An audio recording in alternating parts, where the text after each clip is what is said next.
बच्चों, आज हम इस वीडियो में आपको करनी जो होता है, करनी से संबंधित कुछ प्रश्न बताएंगे, जिसको हम लोग शॉर्ट्स भी बोलते हैं। और वैसे समझ ले तो परिमेय संख्या और अपरिमेय संख्या, परिमेय संख्या जो रूट के अंदर नहीं रहती, PYQ के रूप में रहती है, बटा के रूप में रहती है, लेकिन जो रूट के अंदर रहता है उसको हम लोग अपरिमेय संख्या कहते हैं। तो वैसे प्रश्न को हम लोग किस प्रकार से हल करेंगे, इसके बारे में इस वीडियो में आप देखेंगे। तो सबसे पहले यहाँ हर जगह हाइट एंड डिस्टेंस में या और जगह भी क्षेत्रमिति में कहीं न कहीं हर में, जैसे यहाँ पे है 1/√2, इस जगह से हर में रूट कैसे हटेगा, इस पर हम लोगों को विचार करना पड़ेगा। इसका क्या उपयोग है ये भी हम लोग बताएंगे। तो इसमें √2/√2 से गुना कर दिए तो ये कितना हो जाएगा, √2/2।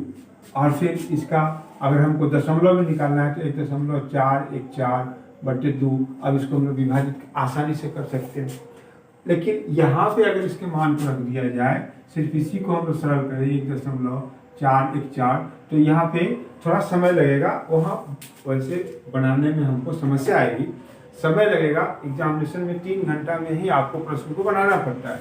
इसलिए हम लोग ये √2/2, अभी आप यहाँ देखोगे 1/√2 में इस प्रकार से हम लोग √2/2 से गुना किए, तो ये √2/2 कहाँ से आएगा, √3/√3 से क्यों नहीं गुना किए। अब इसके बारे में, तो ये जो संख्या जिससे हम लोग गुना करने जा रहे हैं, अंश में और हर में हम लोग जो गुना किए हैं, वह वैसी संख्या को हम लोग कहते हैं सरलतम परिमेयकारी गुणक। मतलब क्या, जो अपरिमेय संख्या को परिमेय में बदल दे, उसको हम लोग कहते हैं सरलतम परिमेयकारी गुणक। तो वहाँ पे उसका सूत्र होता है, सरलतम परिमेयकारी गुणक का जो सूत्र है वो इस प्रकार से है। देखिए यहाँ पे मान के चलिए कि a⁴n हो, इसका ये पावर हो गया m, तो इसका सरलतम परिमेयकारी गुणक होगा। इसमें कैसी संख्या से गुना करें कि उस पर से रूट हट जाए, तो उसका सूत्र होता है am - n √m। यहाँ देखिए इसका m पावर हो गया, तो इस पावर में से इस पावर को घटा देंगे, यही उसका सरलतम परिमेयकारी गुणक हो गया। आप गुना करके आप देख सकते हैं। यहाँ पे इसमें हम लोग इस संख्या से गुना करें तो जैसे देखिए ये हो गया सरलतम परिमेयकारी गुणक, सरलतम परिमेयकारी गुणक। इसको हम शॉर्ट में लिख दिए सरलतम परिमेयकारी गुणक, सरलतम परिमेयकारी गुणक।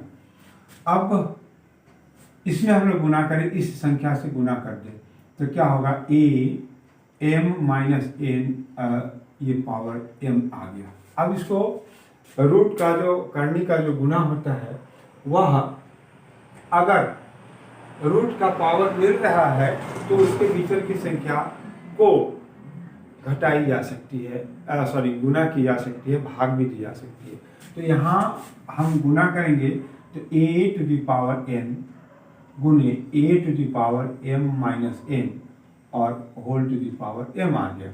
अब इस जगह दोनों का आधार बेस दोनों का मिल रहा है, दोनों के बीच में गुना है, तो पावर क्या होगा, जुट जाएगा। तो जोड़ के देखिए हम लोग क्या होगा, an + m - n, ये कितना हो गया m। अब यहाँ n से n कट गया तो a⁻m यहाँ कितना हो गया, इतना। तो अब ये पावर और ये पावर क्या होता है, कट जाता है।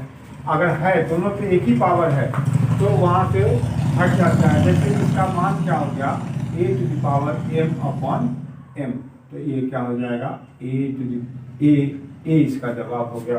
देख लें उस पर से रूट हटा या नहीं हटा। ये जो करनी के रूप में लिखा हुआ है, ये इसका जैसे 4⁻, यहाँ पे 5, यहाँ पे स्क्वायर लिखा हुआ है, तो ये करनी के रूप में है, शॉर्ट्स के रूप में है। इसको इंडेक्सेस घातांक के रूप में लिखेंगे तो ये 4 यहाँ ये अंश में चला जाएगा और ये पावर कहाँ है, यहाँ बटा में आ जाएगा। तो इस प्रकार से हम लोग वही काम यहाँ किए हैं। तो ये क्या हो गया, m/m कट जाएगा तो फिर m। ए बचेगा। अब बताइए इस पर से रूट हटा कि नहीं। तो वैसी संख्या से गुना करें जिससे रूट हट जाए, उसी को हम लोग सरलतम परिमेयकारी गुणक कहते हैं। तो इसका a to the power whole root under इसका जो दिया हुआ है उसका सरलतम परिमेयकारी गुणक यही हो गया। इसको आपको ध्यान में रखना पड़ेगा। इस पर आधारित कुछ प्रश्न हम आपको अभी बता रहे हैं। जैसे देखें, एक उदाहरण के तौर पे हम आपको बताते हैं। यहाँ पे लिखा हुआ है कि x square y to the power y cube plus z to the power 4, और यहाँ पे हमारा कितना दिया होगा 4। अब ये जो संख्या है इसमें हम किस संख्या से गुना करें कि इस पर से रूट हट जाए, ये आपको ध्यान देना होगा। तो इसके लिए और उसका सरलतम परिमेयकारी गुणक हम निकालेंगे, उसमें गुना करेंगे तभी जाके वो हटेगा। तो इसका सरलतम परिमेयकारी गुणक होगा कितना, ध्यान से देखिए। सरलतम परिमेयकारी गुणक ये कितना हो जाएगा, तो ये देखिए अभी सूत्र हम फिर से लिखते हैं एन होल यहाँ पे ऐसा। तो ये क्या होगा, इसका सरलतम परिमेयकारी गुणक हो जाएगा a to the power n m minus n, और ये फिर यहाँ हो जाएगा एम। इसी तो क्या हो गया कि इसमें से इसको घटाना है, तो वैसे ही 4 इसमें से 4 में से इसको घटा दें, 4 में से इसको घटा दें और 4 में से इसको घटा देंगे। तो क्या हो जाएगा x to the power 4 minus 2 into y to the power 4 minus 3 into z to the power 4 minus 4। यहाँ पे 4 हो गया। अब यहाँ घटाएंगे तो x का एक्स स्क्वायर हो जाएगा, यहाँ पे सिर्फ y बचेगा, और यहाँ हो जाएगा सिर्फ z to the power 0, z to the power 0। तो ये क्या हो गया, ये इस प्रकार से ये 4। तो अब ये हो गया x स्क्वायर y और z का मान 1 हो गया। किसी भी संख्या के ऊपर पावर 0 होता है तो उसका मान क्या होता है, 1 होता है। तो अब इसको हम लोग सरल करेंगे तो ये क्या हो जाएगा एक्स स्क्वायर वाई, यहाँ पे ये 4 हो गया। यही उसका सरलतम परिमेयकारी गुणक हो गया। इससे अगर हम इसमें गुना करते हैं तो इस पर से रूट हट जाएगा। आप देख ले, तो गुना हम लोग कर रहे हैं, इसको सरल कर रहे हैं, तो ये परिमेयकरण हो जाएगा y cube z to the power 4, यहाँ पे 4। गुना किससे करना है, तो इसी से हम लोगों को यहाँ गुना करना है। ये क्या हो जाएगा एक्स स्क्वायर वाई और यहाँ पे 4। अब चूंकि दोनों करनी का पावर मिल रहा है तो भीतर वाली संख्या से गुना हो जाएगा। तो अब हम लोग गुना करें x, ये 2 और 2 को गुना करेंगे तो 4, y 3 और 1, यहाँ पावर क्या हो जाएगा, जुटता है। बेस अगर बराबर है तो पावर जुटता है। 3 और 1 को जोड़ेंगे तो यहाँ 4 और ये 4, ये ऑलरेडी हमारा है। इस प्रकार से अब इसको आप सरल करके देखें तो इस पावर सबका मिल रहा है, इसलिए वो रूट उस पर से हट जाएगा। तो इसका हमारे पास क्या जवाब आ गया, x, y और z।